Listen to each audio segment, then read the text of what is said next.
Hello and नमस्ते। क्या आप जानते हैं पौधे किस तरह से दिन और रात के समय को पहचान कर अपने वृद्धि और फूलों की आवश्यकताओं को तय करते हैं?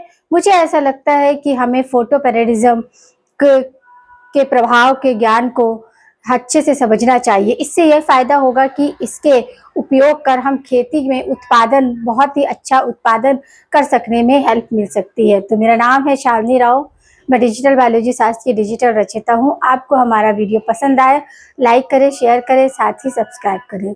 साथ ही बेल आइकन के बटन को प्रेस करना ना भूलें, जिससे कि आपको न्यू वीडियो की नोटिफिकेशन मिलती रहे। गाइस, हम स्टार्ट करते हैं अपना टॉपिक। हमारा क्या चल रहा है? प्लांट फिजियोलॉजी चल रहा है, जिसमें कि हमारा प्लांट ग्रोथ एंड डेवलपमेंट वाला टॉपिक चल रहा है। इसका हम 3 पार्ट कर चुके हैं और यहाँ पर हमने सारे प्लांट ग्रोथ आपके जो हार्मोन्स है वो कवर कर लिए हैं। आपके सिलेबस में 5 ही हार्मोन है, ऑक्सिन है, जिबरेलिन एसिड है, एब्सिक एसिड और इथिलीन और आपका साइटोकाइनिन।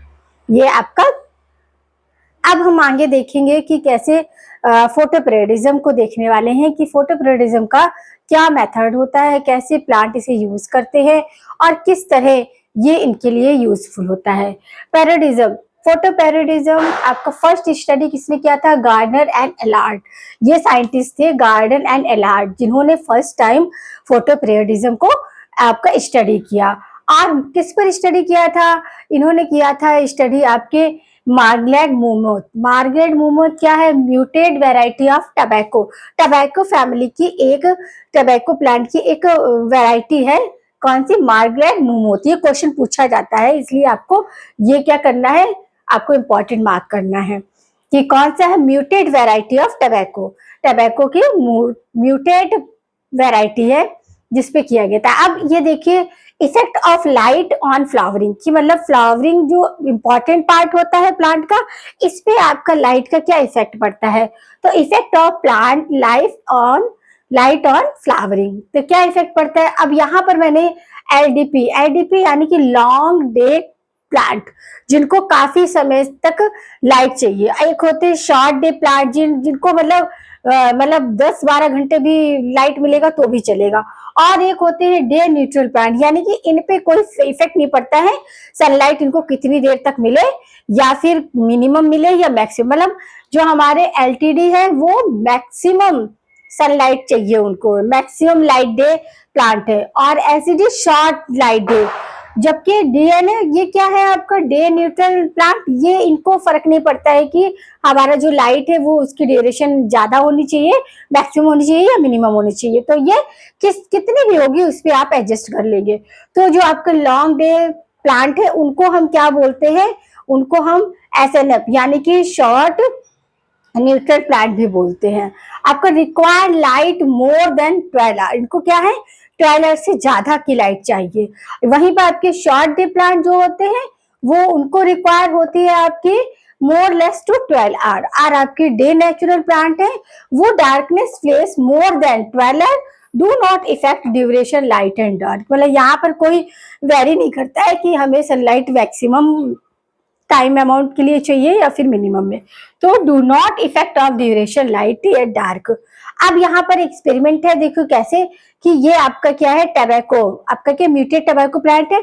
उसमें अभी देखा तो इसमें क्या हुआ कि जो 12 आर यानी कि क्या हो गया, ये शॉर्ट डे प्लांट हो गए। 12 आवर इनको लाइट दी जा रही है, तो यहाँ क्या है डार्क प्लेस है और ये छोटा सा आपका क्या है 1 पॉइंट, तो ये लाइट है। तो यहाँ क्रिटिकल लेंथ क्या हो गई, किसकी ज्यादा हो गई? डार्क की। तो यहाँ पर शॉर्ट डे प्लांट हो गए। शॉर्ट डे प्लांट में क्या होगा? डार्क एरिया इंक्रीज होगा, जबकि लाइट एरिया क्या होगा? डिक्रीज होगा। ऐसे ही हम क्या लेंगे? लॉन्ग डे प्लांट लेंगे। तो लॉन्ग डे प्लांट में क्या होगा कि लाइट एरिया तो आपका कैसा होगा कि बढ़ा हुआ होगा, जबकि आपका शॉर्ट एरिया क्या है? देखो ये आपका शॉर्ट एरिया है, ये क्या है? ये डार्क वाला है। तो डार्क वाला क्या होगा? कम होगा। और ये सारा जो है वो क्या है? लाइट वाला है। तो इस तरह हम यहाँ पर ये आइडेंटिफाई। अब एग्जाम्पल देखेंगे कि हमारे जो लॉन्ग डे प्लांट है उनके एग्जाम्पल क्या है। लॉन्ग डे प्लांट है व्हीट है, रेडिस है, राई और बीच। ये क्या है? आपके लॉन्ग डे प्लांट है। और शॉर्ट डे प्लांट के एग्जाम्पल क्या है? जेंथेनिन यानी कि कॉकलेसस, और आपका टबैको, सोयाबीन, सोयाबीन को हम ग्लिसिन मैक्सिमम भी बोलते हैं, और आपका कैनलिस यानी कि हेप। और फिर आपका है डे यानी कि डे न्यूट्रल प्लांट, इनका टोमेटो है, कॉटन है, कुकुम्बर, सनफ्लावर एंड स्पीसीज। ये आपके क्या है एग्जाम्पल है, कौन से लॉन्ग डे प्लांट है, शॉर्ट डे प्लांट है और कौन से आपके डे न्यूट्रल प्लांट है। तो ये विथ एग्जाम्पल आपको याद रखना है, कभी कभी आपके ऑब्जेक्टिव में पूछ दिए जाते हैं, तो वहां पर आपका कोई भी क्वेश्चन गलत होने के चांसेस कम रह जाते हैं। अब आगे कंटिन्यू करेंगे फोटोपीरियडिज्म को। क्या करेंगे, फॉर फ्लावरिंग, फ्लावरिंग के लिए क्या, फॉर्जन। ये कंसेप्ट किसने दिया था खैलखियन। ये क्या, खैलखियन साइंटिस्ट ने दिया था। और इन्होंने क्या बोला था, खैलखियन साइंटिस्ट ने ये बोला था कि जिबरलिन एंड एनेथिसिन, एनेथिसिन ये मिला के क्या हाइपोथेसियल हार्मोन्स, इसको आइसोलेट नहीं किया गया था। जो आगे हमने हार्मोन्स पढ़े थे 5, ऑक्सिन है, एक्सिन एसिड है, जिबरेलिन, इन सबको आइसोलेट किया गया था, मगर ये हार्मोन को आइसोलेट नहीं किया गया था। ये केवल क्या फ्लावरिंग रिस्पॉन्सिंग देता है, देखना था कि किस तरह आपके प्लांट में फ्लावरिंग होती है नहीं होती है। तो इन्होंने किसने कंसेप्ट दिया था, चाणक्यन साइंटिस्ट ने दिया था। और उन्होंने क्या बोला था, गिबरेलिन एसिड और आपका एथिसिन, इनको मिला के आपका हाइपोथेसियल हार्मोन्स को फॉर्मेट किया था, जिसको आइसोलेट नहीं किया गया था। और किसके लिए यूज कर रहे थे, प्लांट में फ्लावरिंग के लिए। फिर आपका दूसरा आता है मेथड वरीलाइजेशन। वरीलाइजेशन क्या होता है, ये इंपॉर्टेंट है। अब इसी को क्या कहते हैं, स्प्रिंगिफिकेशन भी बोलते हैं। वरीलाइजेशन मेथड को स्प्रिंगिफिकेशन भी बोलते हैं और वाइगोफिकेशन भी बोलते हैं। क्यों बोलते हैं, क्योंकि ये क्या है, ये मेथड जो है वो लो टेम्परेचर में, लो temperature treatment for flowering in plant. क्या है, लो temperature treatment for flowering plant. अब इसमें क्या था, लो टेम्परेचर ट्रीटमेंट था, जिसमें सीड जर्मिनेशन या आपका स्टेरिफिकेशन, स्टेरिफिकेशन को क्या बोलते हैं, प्री चिलिंग भी बोलते हैं। ये मेथड है, अभी आपको सीड डॉर्मेसी पढ़ाएंगे तब हम वहां पर आपको ये क्लियर करेंगे। तो ये एक्सपेरिमेंट जो आपके किसने किया था, चाणक्यन ने किया था। तो कैसे किया था, देखो इसने यहाँ पर एक्सपेरिमेंट हुआ, क्या हुआ, एनुअल प्लांट और बाइनियल। एनुअल प्लांट पता है ना, जो कि क्या करते हैं, एनुअल यानी कि 4 सीजन लेते हैं, बाइनियल यानी कि 2 सीजन लेते हैं, 2 सीजन में ही क्रॉप आपकी रेडी हो जाती है। तो एनुअल प्लांट थे, उनका टेम्परेचर क्या था, 0 से 2 सेंटीग्रेड सी तक रखा गया था। और बाई एनुअल थे वो 3 से 15। अब ये जो टर्म आपका वैनिलाइजेशन, ये टर्म किसने दिया था, लाइसेंस ने दिया था। किसने दिया था, लाइसेंस साइंटिस्ट ने दिया था। क्या वैनिलाइजेशन टर्म किसने दिया था, लाइसेंस साइंटिस्ट ने दिया था। और डिस्क्राइब किसने किया था, किलपार्ट ने किया था। किलपार्ट ने क्या किया था, वर्नाइजेशन को डिस्क्राइब किया था। यहाँ याद रखना है, क्वेश्चन आता है कि किसने डिस्क्राइब किया है और किसने आपका टर्म दिया। तो टर्म लाइसिन ने दिया था और आपका डिस्क्राइब किसने किया था, किलपार्ट ने किया था। किलपार्ट का एक्सपेरिमेंट क्या था, वीट पे था। किस पे था, वीट पे। इन्होंने वीट की 2 वैरायटी ली, एक विंटर वैरायटी ली, एक स्प्रिंग वैरायटी। विंटर वैरायटी क्या, इसको शो करते हैं ऑटम सीजन में या विंटर सीजन में, यानी कि नवंबर के महीने में। और स्प्रिंग वैरायटी को हम शो करते हैं स्प्रिंग यानी कि फेब के महीने में, फरवरी में इसको शो किया। बट इन दोनों में क्या कॉमन था, ये नवंबर में और ये फरवरी में। विंटर सीजन, विंटर वैरायटी जो है वो नवंबर में हमने शो की फील्ड में, और इसको हमने फरवरी में किया। मगर इन दोनों में कॉमन था कि इनका जो फ्लावरिंग होगा और जो आपका क्रॉप होगी यानी कि सीड प्रोडक्शन कब होगा, अप्रैल और मई में। एक नवंबर में हमने खेत में डाला विंटर वेराइटी को, वो उसका भी फ्रूट जो है, सीड जो भी फसल आपकी गेहूं की तैयार होगी वो अप्रैल या मई के महीने में। और जो हमने फरवरी में डाला इसका भी होगा। तो इन दोनों की हार्वेस्टिंग कहाँ हो रही थी, अप्रैल और मई। यानी कि एक को कितना ले रहे थे, नवंबर, दिसंबर, जनवरी, फरवरी, मार्च, अप्रैल, मई, जून, जुलाई, अप्रैल, मई, यानी कि 7 महीने। और ये फरवरी वाला जनवरी, फरवरी, मार्च, अप्रैल, मई, यानी कि 5 महीने, यानी कि 7 और 5 महीने का डिस्टेंस था। फिर भी आपका क्या था, दोनों की हार्वेस्टिंग एक ही टाइम हो रही थी। याद आया आपको, वर्निलाइजेशन यानी कि लो temperature treatment flowering in plant. तो इसमें आपका किसने डिस्क्राइब किया, इसे दिया टर्म किसने दिया था, लाइसेंस ने दिया था। और डिस्क्राइब किया था किलपार्ट ने। किलपार्ट ने एक्सपेरिमेंट भी किया था। क्या एक्सपेरिमेंट किया था, वीट पे किया था। वीट की 2 वैरायटी इन्होंने ली थी, एक लिया था वीट वैरायटी, विंटर वैरायटी, और एक लिया था आपका स्प्रिंग वैरायटी। विंटर वैरायटी को इन्होंने क्रॉप किया था कभी, नवंबर के महीने में। तो उसकी भी जो फसल हार्वेस्टिंग थी वो आपकी अप्रैल और मई में हुई। और आपका जो स्प्रिंग सीजन वैरायटी थी उसको फरवरी में डाला खेतों में, और उसका भी जो आपका हार्वेस्टिंग हुई वो कब हुई, अप्रैल मई में। एक जो वैरायटी ने 7 मंथ लिए और एक वैरायटी ने 5 मंथ लिए। तो अब हम आगे देखेंगे इसको कि कैसे प्रोसेस है। देखेंगे किलपार्ट ने क्या किया। Kilpart found that the winter variety की विंटर वैरायटी और एक समर स्प्रिंग वैरायटी ली थी। विंटर वैरायटी इन्होंने नवंबर में रोप किया था, डाला था, शो किया था फील्ड में, और आपका जो स्प्रिंग वैरायटी था उसे फेब में किया था, मगर दोनों की हार्वेस्टिंग अप्रैल और मई में थी। तो अब किलपार्ट ने क्या किया, winter variety seed are kept low temperature for the few month then become vernalized and behave like spring variety. कैसा, उसे लो टेम्परेचर दिया और किस तरह बिहेव किया कि वो स्प्रिंग वैरायटी है, विंटर वैरायटी को स्प्रिंग वैरायटी की तरह इन्होंने क्या किया, केयर किया। तो सिग्निफिकेंस ऑफ वैलिडाइजेशन की क्या सिग्निफिकेंस है। पहला तो यह है कि टू रिड्यूस वेजिटेटिव फेज, मेरा वेजिटेटिव फेज रिड्यूस हो चुकी है। और दूसरा है induce reproductive and flowering phase, क्या हुआ, रिड्यूस हो गई आपकी फ्लावरिंग फेज। तीसरा हुआ कन्वर्टेड बाइनियल, आपका एनुअल और बाइनियल था, तो जो एनुअल प्लांट था, क्योंकि विंटर वैरायटी क्या थी, एनुअल में थी, बाइनियल में क्या थी, आपकी स्प्रिंग वाली थी। तो आपका biennial plant into the annual plant, biennial plant किस में कन्वर्ट हो गया आपका एनुअल प्लांट में। Resistance for cold and fungal infection, क्योंकि रेजिस्टेंस हो गया किसके, मतलब ठंडी से, और क्योंकि विंटर वैरायटी उसको लो टेम्परेचर दे के हमने स्प्रिंग वैरायटी वाली सारी कंडीशंस थी, तो वहां पर क्या हुआ कि क्या क्या चीजें सिग्निफिकेंस हो गई, रिड्यूस थी वेजिटेटिव फेस रिड्यूस हो गया, induce reproductive and flowering faces, converted biennial plant into the annual plant, और आपका resistance for cold and fungal infection. समझ में आया। फिर आपके ये जो वैनिलाइजेशन है, तो इसका क्या हो गया, डिवर्ट, क्योंकि जब हम विंटर वैरायटी को स्प्रिंग वैरायटी में कन्वर्ट कर रहे हैं तो क्या हो जाएगा वहां पे, devernalization at low temperature treatment, low temperature यानी कि 0 से 2 सेंटीग्रेड सी दिया, is immediately by follow the high temperature, क्या किया, 2 से 0 दिया और फिर उसको 37 टेम्परेचर पे, effect of vernalization will be reverse, क्या हो गया, रिवर्स हो गया कि लो टेम्परेचर ट्रीटमेंट हम कर रहे हैं। तो विंटर वाले को हमने क्या किया, लो टेम्परेचर किया, यानी कि वो 37 था तो उसको 2 तक लेकर आए। तो अब इसी का रिजल्टेंट क्या हो गया, डिवरलाइजेशन हो गया। और यही हमारा हाइपोथेटिकल हार्मोन्स था जिसको कि आइसोलेट किया गया था। क्या किया गया था, आइसोलेट नहीं किया गया था, नॉट आइसोलेट येट। ये कोई शीड है, इसको आपको टेम्परेचर देते हैं 0 से 3 तक, तो क्या होता है, वैनिलाइज हो जाता है, यानी कि फ्लावरिंग होने लगती है। अब यहाँ पर इसका टेम्परेचर इंक्रीज कर देते हैं, तो यहाँ पर क्या हो, फ्लावरिंग नहीं हो रही है, डिवैनिलाइजेशन हो गया।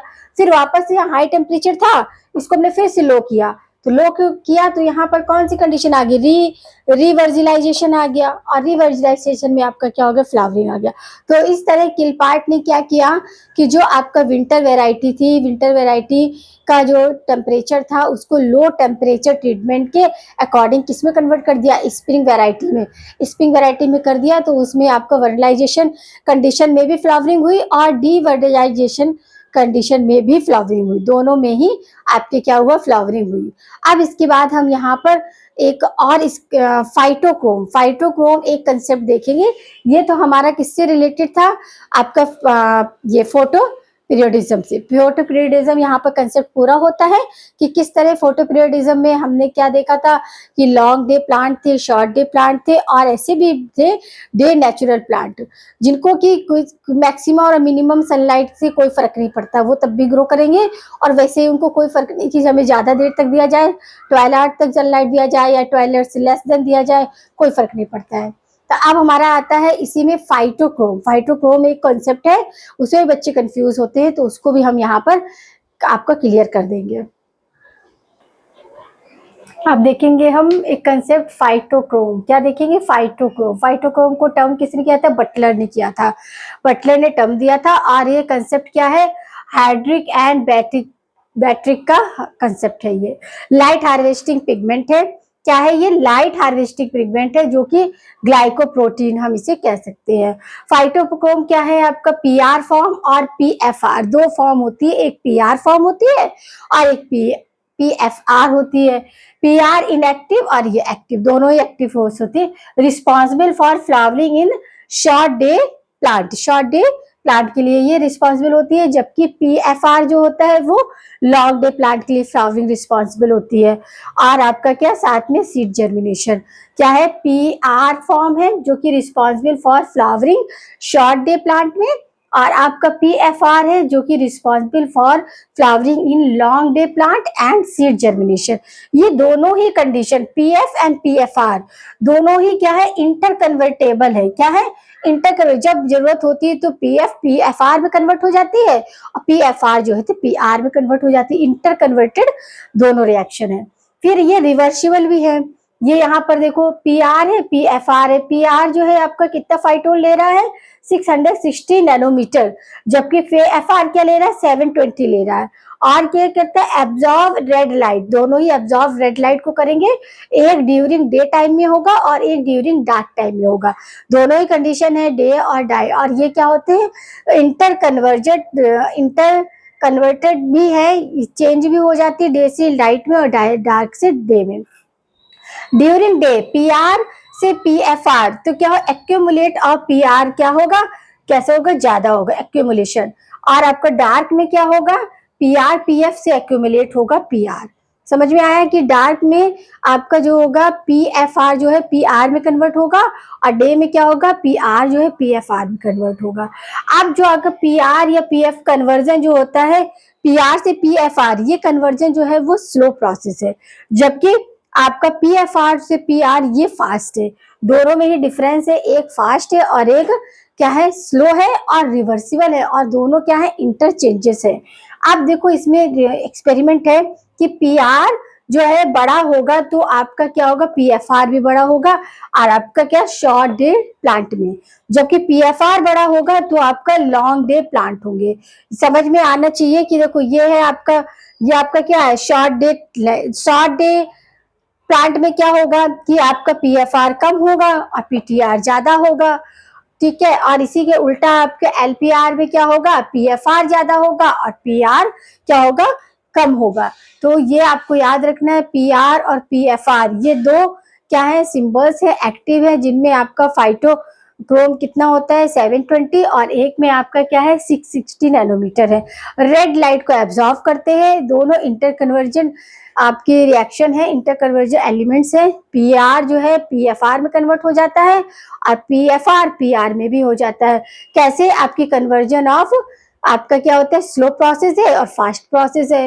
और इनका एक्यूमुलेशन कैसा होता है, एक्यूमुलेशन भी आपका क्या होता है, PR से PFR और PFR से PR जब बनेगा तो डार्क कंडीशन होनी चाहिए। डार्क बोले तो शॉर्ट डे प्लांट होना चाहिए और लाइट बोले तो लॉन्ग डे प्लांट होना चाहिए। तो यहाँ पर हमारा ये इससे रिलेटेड आपका फोटो पीरियडिज्म और आपको फोटो पीरियडिज्म के जो एक्सपेरिमेंट थे वो हमने देख लिया, और एक फाइटोक्रोम ये कंसेप्ट भी यहाँ पर हमने कन्वर्ट कर लिया, और आपको यहाँ पर ये बाय डिटेल। अब हमारा केवल एक लास्ट टॉपिक बचता है जो कि आपका है सीड डॉर्मेसी। सीड डॉर्मेसी को हम अपने नेक्स्ट पार्ट में देखेंगे।